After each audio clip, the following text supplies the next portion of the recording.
လူပေါင်းတဲ့နီ7နီတစ်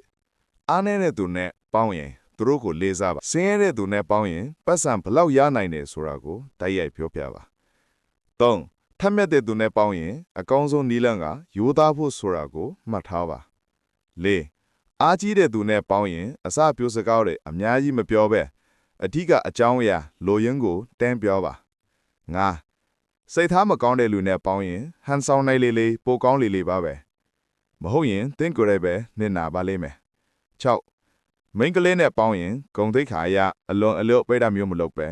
အရာအလုံးမှာ3ပုံနဲ့2ပုံအလွတ်ပေးပါခုနဲ့လူတိုင်းကိုအယံဖော်ယူပြတဲ့အခါတခြားသူတွေကတင့်ကိုဖားရတတ်တယ်လို့ထင်ကြပါလိမ့်မယ်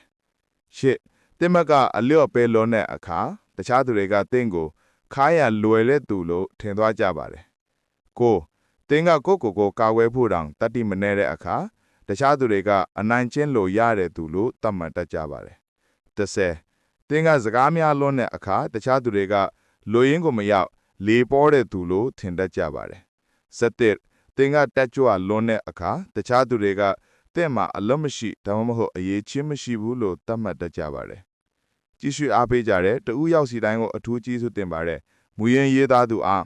BBK Burmese မှာအထူး credit ပေးပါတယ် like share follow လေးလုပ်ပေးသွားကြပါဦးနော်